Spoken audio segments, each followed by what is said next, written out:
Hello दोस्तों, स्वागत है आपका फिर से हमारे चैनल हिंदी एनालिसिस में। दोस्तों आज की इस वीडियो में हम बात करेंगे नरेंद्र मोदी और एडोल्फ हिटलर के बीच की कुछ सामान्यताएं जिसे आज तक आपने नोटिस नहीं किए होंगे।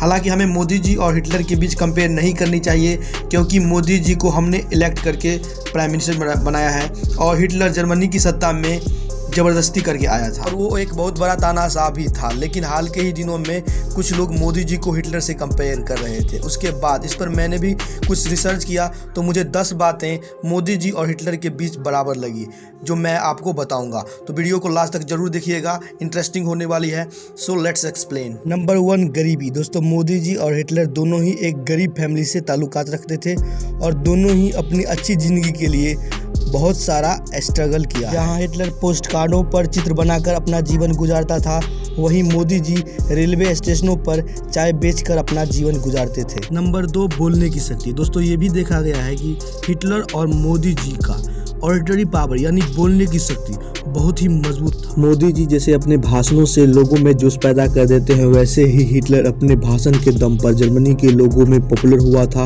और वो फिर सबको अपने रास्ते से हटाने के बाद वह जर्मनी का तानाशाह बन बैठा था। Number 3, fatherland and Motherland. दोस्तों हिटलर अपने देश जर्मनी को फादरलैंड कहता था यानी पिता की भूमि, और वो अपने भाषणों में माय फादरलैंड कहता रहता था और वो अपने फादरलैंड यानी जर्मनी को सबसे शक्तिशाली बनाने की बात करता था। और ठीक वैसे ही मोदी जी भी अपने भाषणों में भारत माता की जय कहकर भाषण की शुरुआत करते हैं और वो अपने देश को भी यानी भारत को माँ मानते हैं। Number 4, hate of particular religion यानी किसी विशेष धर्म से घृणा। दोस्तों हिटलर यहूदी धर्म के लोगों से बेहद नफरत करता था और उन्हें जर्मनी से बाहर निकालने की बात करता था और डिटेंशन कैंप में वो टॉर्चर करता था यहूदियों को। और मोदी जी भी एक खास धर्म से नफरत करते हैं जिसे हमको बताने की जरूरत नहीं है, आप लोग जानते ही होंगे। Number 5, marriage problem. दोस्तों ये भी देखा गया है कि इन दोनों महाशय के बीच शादी को लेकर प्रॉब्लम था। जैसे हिटलर अपनी लाइफ में पहले शादी नहीं किया, अपने मौत से मात्र 1 दिन पहले शादी किया और वो अपनी लाइफ में अकेला ही रहना चाहता था। और ठीक वैसे ही मोदी जी शादी करके भी अपने पत्नी को छोड़ दिए और वो सिर्फ अकेला ही रहना चाहते हैं। Number 6, SS and RSS। दोस्तों SS यानी शुरुस्ताफल हिटलर द्वारा बनाया गया एक गुप्त वायोलेंट सैनिक थी, जिसका मेन काम होता था हिटलर के ऊपर हो रहे षड्यंत्र को विफल करना और यहूदियों के खिलाफ प्रताड़ना करना। और मोदी जी भी एक सोशल ऑर्गेनाइजेशन के साथ जुड़े हैं जिसका नाम है RSS।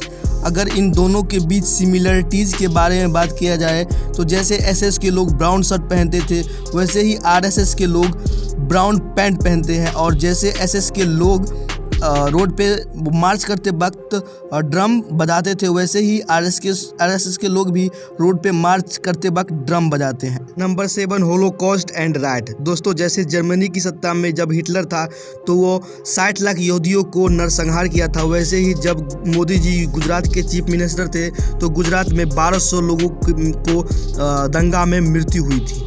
Number 8, make country super power. दोस्तों जब जर्मनी की सत्ता में हिटलर आया तो वो अपने देश को सुपर पावर बनाने की बात करता था और वो अपने देश को सुपर पावर बना भी लिया, अपने आर्मी को सबसे मजबूत कर लिया था।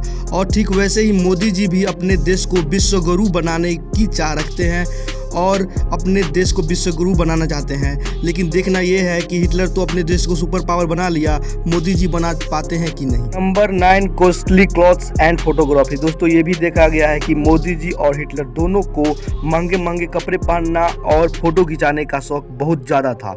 और सोचने वाली बात यह भी है कि मोदी जी 10 लाख का सूट पहनकर वो अपने आप को फकीर बताते हैं। Number 10, respect to great leaders. दोस्तों जैसे हिटलर अपने महान नेताओं को सम्मान करता था, वैसे ही मोदी जी भी अपने महान नेताओं को सम्मान करते हैं। जैसे हिटलर वर्ल्ड वॉर 2 के समय दुनिया का सबसे बड़ा और भारी युद्धपोत बनाया था यानी जंगी बेड़ा बनाया था, जो बड़े बड़े शिप को मिनटों में तबाह कर देता था। और इस शिप का नाम हिटलर ने रखा था बिस्मार्क। ये बिस्मार्क वही शख्स थे जिन्होंने 1871 ईस्वी में जर्मनी का एकीकरण किया था। उसके बाद दुनिया का सबसे बड़ा मिलिट्री ऑपरेशन किया था हिटलर ने सोवियत यूनियन के खिलाफ, जिसमें लगभग 30 लाख सैनिक थे।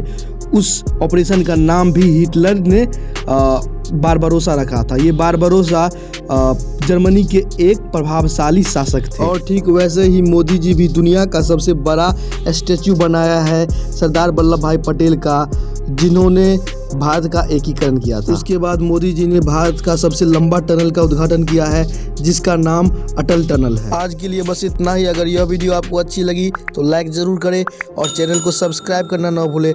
Thanks for watching.